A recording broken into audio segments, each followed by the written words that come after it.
ధిన తోం తక్ ధిన తోం తక్ ధిన తాం తత్ తై తై హిత్ తా తే హి తెహి దత్ తక్ ధికి జను తదికిన తోం ధిత్ తంగడతగ తరగడతగ తా తద్ తంగడతగ తరగడతగ తై ధిత్ తంగడతగ తరగడతగ తక్ తద్ధీం తద్దిగిన్నత తక్ తద్ధీం తద్దిగిన్నత తక్ తద్ధీం తద్దిగిన్నత తక్ తద్దిగిన్నత తక్ దిక్కు తద్దిగిన్నత ధిత్ తంగడతగ తరగడతగ తా తద్ తంగడతగ తరగడతగ తై ధిత్ తంగడతగ తరగడతగ ధిత్ తంగడతగ తరగడతగ తా తక్ తద్ధీం తద్దిగిన్నత తక్ తద్ధీం తద్దిగిన్నత తక్ తద్ధీం తద్దిగిన్నత తక్ తద్దిగిన్నత తక్ దిక్కు తద్దిగిన్నత తద్దిగిన్నత తక్ తద్దిగిన్నత తక్ దిక్కు తద్దిగిన్నత తాం తత్తై తై హిత్తత్తా తేహి తెహిదత్ తాం తత్తై తై హిత్తత్తా తేహి తెహిదత్ తాం తత్తై తై హిత్తత్ తక్ దికి జను తదిగిన తోం తాం తత్తై తై హిత్తత్తా.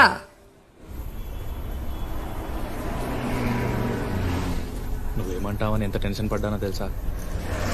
ఇంకా టెన్షన్గానే ఉందనుకో. అంటే నువ్వు రాసిన దాంట్లో లాస్ట్ వర్డ్ నన్ను పెళ్లి చేసుకుంటానన్నది తప్ప నాకేం అర్థం కాలేదు. అందుకే నేను ప్రింట్అవుట్ తెమ్మన్నా. తెచ్చావా? తెచ్చాను. అయినా ఇందులో అర్థం కాకపోవడానికి ఏముంది? అంటే నా సెకండ్ లాంగ్వేజ్ హిందీ బాబు. నాకు తెలుగు చదవడం రాదు. చిన్నప్పుడు రూర్కేలాలో ఉండేవాళ్ళం. అవునా? అయితే ఇప్పుడు మొత్తం చదివి వినిపించాలా నీకు? Embarrassing moment. అది చెప్పలేకే కదా మెయిల్ పెట్టాను. ఏం రాసావో తెలుసుకోవాలని నాకుంది. ముందు చదువు, తర్వాత మాట్లాడుకుందాం. ఎక్కడ కూర్చుందాం? కాఫీ తాగుదామా? ఓకే. మా నాన్న ఎక్కువ చదువుకోలేదు. రూర్కెలాలో క్లాస్ 4 ఉద్యోగం. మాకు ఊర్లో చిన్న కొబ్బరి తోట ఉండేది. తుఫాన్కి పూతకి కాయకి పనికి రాకుండా పోయింది.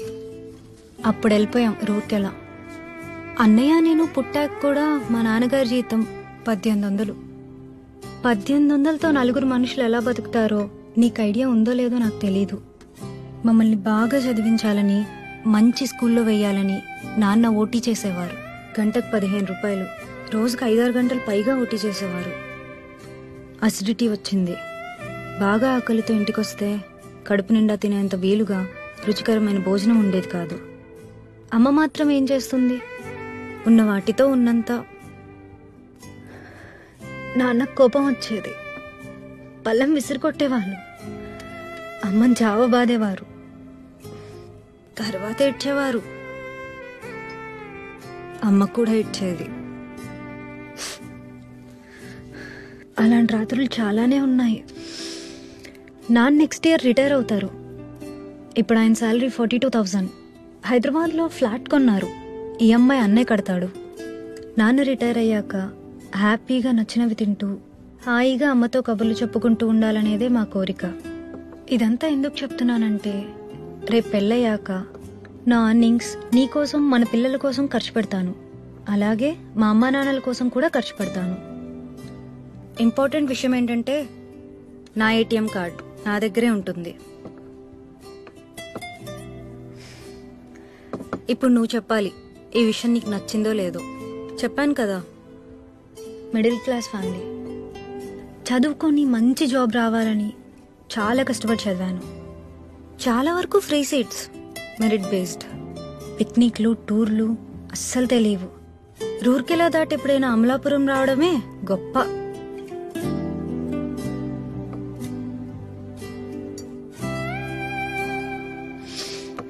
One more coffee please. Okay ma'am. So జాబ్లో సెటిల్ అయ్యాక ఈ ప్రపంచం మొత్తం తిరగాలని నా కోరిక. నువ్వు అబ్జర్వ్ చేసుంటే ఫ్రైడేస్ కొన్నిసార్లు నేను బ్యాక్ ప్యాక్తో ఆఫీస్కి వస్తాను. 2 days ఏదైనా ప్లేస్కి వెళ్ళొస్తాను. హైదరాబాద్ సరౌండింగ్స్, కర్ణాటక, మహారాష్ట్ర చాలా ప్లేసెస్ చూశాను. రేపు పెళ్ళయ్యాక కూడా చూస్తాను. నీకు ఇష్టమో కాదో నువ్వే చెప్పాలి. Ma'am you coffee.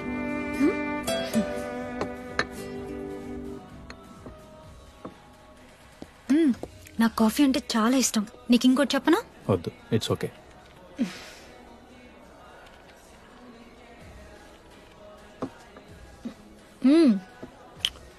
ఇది కూడా చెప్పాలి. 10th ఒక అబ్బాయి నన్ను ఇష్టపడ్డాడు. ఇంటర్ సెకండ్ ఇయర్లో చెప్పాడు. బాగుండేవాడు, బాగా చదివేవాడు. నాకు ప్రపోజ్ చేశాక ఒక 6 months నడిచింది. నన్ను ఒకసారి ముద్దు పెట్టుకున్నాడు. అప్పుడు బానే అనిపించింది, తర్వాత కుదరలేదు. ఇప్పుడు అతను గుర్తు కూడా పట్టలేను. ఆ తర్వాత ఎవరు లేరు. ఇంకేమైనా ఉన్నాయా? I mean conditions. Excuse me, will please. ఇంకేం లేవు. ఫైనల్గా ఏమంటానంటే, నిన్నొద్దంటానికి ఏ రీజన్ లేదు. మంచివాడివి, నీ బిహేవియర్ కూడా బాగుంటుంది. సో నేను నిన్ను ప్రేమిస్తాను, గౌరవిస్తాను. మా అమ్మా నాన్నల పట్ల పెళ్ళైన తర్వాత కూడా ఎలా ఉంటానో చెప్పిన నా ఆలోచనలు, నా ఫీలింగ్స్ ఎలా ఉన్నాయో నీకు చెప్పాను కదా. అలాగే నీ పేరెంట్స్ పట్ల నీ ఫీలింగ్స్ తెలుసుకొని ఫేక్గా కాకుండా హార్ట్ఫుల్గా వాళ్ళని గౌరవిస్తాను. నిన్ను మా వాళ్ళు గౌరవించేలా చూసుకుంటాను. అండ్ నాకు బీపీ, షుగర్, థైరాయిడ్, పీసీఓడి లాంటి ప్రాబ్లమ్స్ ఏం లేవు. ఈ మధ్య సైట్ వచ్చింది, మినిమల్, బట్ అది పెద్ద ప్రాబ్లం అవుతుంది అనుకోవట్లా. సో మన జర్నీ బాగుంటుంది. నా సెక్సువల్ అప్డేట్ కూడా బాగానే ఉంటుంది అనుకుంటున్నా. Hey wait, I'll pay. పదా.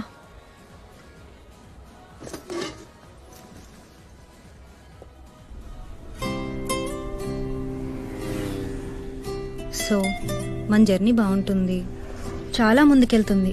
కెరీర్లో, సొసైటీలో మంచి విషయాలను ఎక్స్ప్లోర్ చేస్తాము. I hope so. అండ్ మనం ఎదుగుతాం. పేద పిల్లల్ని చదివించేలాంటి ఓ 4 మంచి పనులు చేస్తాం. ఇవన్నీ I can see in you. So think about it. ముందు నువ్వు ఇదంతా తీసుకోగలగాలి.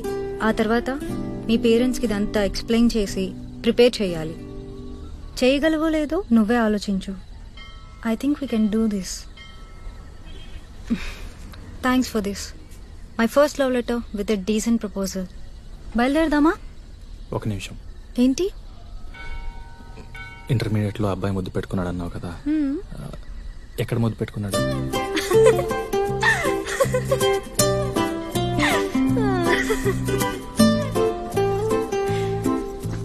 ముందు నేను చెప్పింది ఓకేనో కాదు మీ పేరెంట్స్ని అడిగి చెప్పు. ఆ తర్వాత చెప్తా ఎక్కడ ముద్దు పెట్టుకున్నాడు. బాయ్, రేపు కలుద్దాం.